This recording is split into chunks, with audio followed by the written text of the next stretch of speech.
अस्सलाम वालेकुम, मैं हूँ आपका होस्ट हाफिज़ हबीब। आप देख रहे हैं पीके पॉलिटिकल हब। आज हम जिस टॉपिक पर बात करेंगे, जिस इशू पर बात करेंगे वो 2 से 3 दिन पहले हुआ हुआ, मेरी नज़र से शायद 2 से 3 दिन पहले गुजरा। वो अमेरिकी सदर मौजूदा जो हैं जो बाइडन साहब, उनका पाकिस्तान के हवाले से एक बयान था। उस हवाले से बड़ा शोर मचा हुआ है। मैंने कल बैठ के मैंने उसको जब डिस्कस किया, उसको देखा तो वो साहिब फरमा रहे थे कि पाकिस्तान शायद दुनिया के ख़तरनाक तरीन ममालिक में से एक है। अब ये उनको कहने की ज़रूरत क्यों पेश आई, ये इस पर ज़रूर वजाहत होनी चाहिए। हमारे जो वज़ीर ख़ारजा हैं वो बिलावल भुट्टो साहब, वो तकरीबन 1 माह तक अमेरिका में रहे। कोशिशों के बावजूद भी मुझे कोई ऐसी तस्वीर नहीं मिली कि जिसमें मैं देख सकूं कि उनकी मुलाकात हुई हो जो बाइडन साहब से। वज़ीर आज़म साहब भी गए, उनकी भी कोई मुलाकात नहीं हुई। आर्मी चीफ साहब भी गए, उनकी भी कोई मुलाकात नहीं हुई। तो फिर ना मुझे यहाँ पे फिर वो जुमला याद आता है कि beggars can not be choosers. मंगतों की कोई भी चॉइसेस नहीं होती। ठीक है, ये मैं क्यों कह रहा हूँ?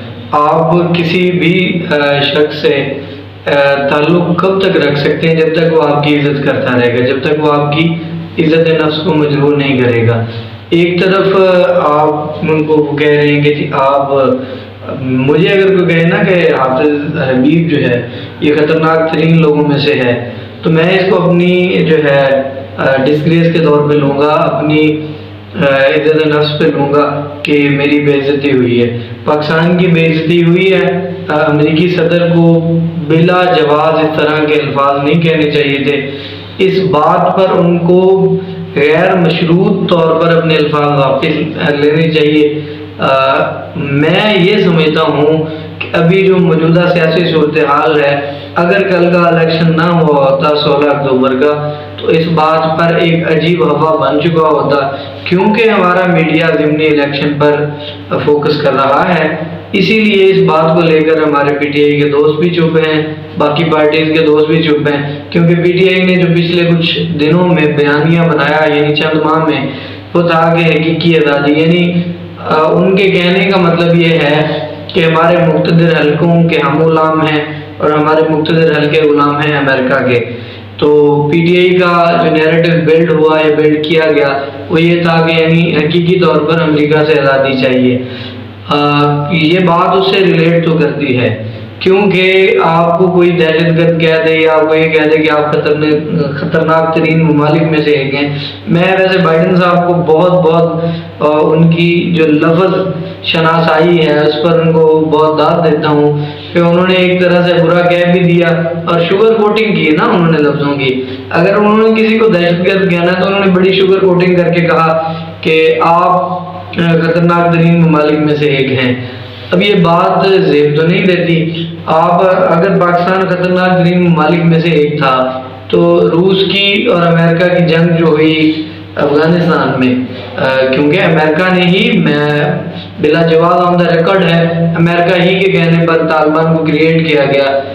जब तालिबान क्रिएट करने थे तब पाकिस्तान अच्छा था, जब रस्ते चाहिए थे कंटेनर गुजारने के लिए तब पाकिस्तान ठीक था, देन ऑल वाज गुड। अब क्या हुआ है? अब पाकिस्तान खतरनाक तरीन ममालिक में से क्यों हो गया? जब आपको कोई होश नहीं कर रहा था, जब आपको तालिबान ने पिछले साल घेरा हुआ था तालिबानों ने, तो तब आपको इनखला के लिए जो सबसे बेहतरीन सहूलियात इस्लामाबाद में मुहैया की गई वो पाकिस्तान ही का इलाका है इस्लामाबाद। मेरे जनाब आप इस चीज़ पे गौर करें। अमेरिकन ने बड़े वो मुंह फट अल्फाज से कह तो दिया कि जो बाइडन साहब ने कि खतरनाक तरीन मुल्क है, तो आप हमें बताएं ना कि आपकी ज़रूरत के वक्त तो हम ठीक हैं, जब आपकी ज़रूरत निकल जाए तो फिर हम खतरनाक हो गए। ऐसे तो नहीं चलेगा ना। This is called hypocrisy, this is called dual standings. आप अपने आप को डिफाइन करेंगे what you want out of us. Imran Khan के बयानिए से इस हद तक मैं उनके साथ चलूँगा, इस हद तक उनको सपोर्ट करूँगा कि हम दोस्ती ज़रूर चाहते हैं लेकिन गुलामी नहीं चाहते, और दोस्ती हमेशा बराबरी पर होती है। मुझे नहीं लगता कि अमेरिकन कभी भी किसी के साथ दोस्ती करते हैं। अमेरिकन कंसेप्ट ही और है।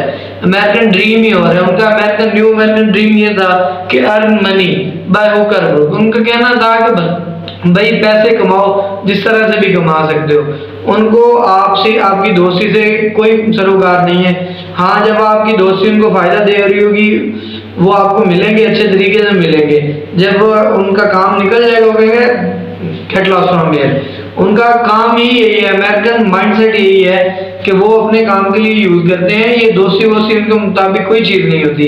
पाकिस्तान को चाहिए कि इस बारे में सोचे, पाकिस्तान के मुख्तलिफ हलकों को चाहिए, पाकिस्तान के एस्टेब्लिशमेंट को चाहिए, एस्टेब्लिशमेंट डिवीजन के बड़ों को चाहिए कि इस बारे में बैठ के सोचे। अगर आप ये सोचते हैं कि मौजूदा 13 पार्टियों की जो मुत्तहिदा कौमी गवर्नमेंट है उस गवर्नमेंट से मुझे उम्मीद नहीं है कि वो इस पे रिटेलिएट करेगी। आप किसी से तब तक इज्जत करवा ही नहीं सकते जब तक आप किसी को ये नहीं कह सकते कि भाई मेरी इज्जत करोगे तो मैं तुम्हारी इज्जत करूंगा। हमारे यहाँ तो मसाइल ही हो रहे हैं ना, हम कहते हैं अल्लाह ना आज साड़ी इज्जत करे आज, नहीं तो ऐसे मर जाएंगे।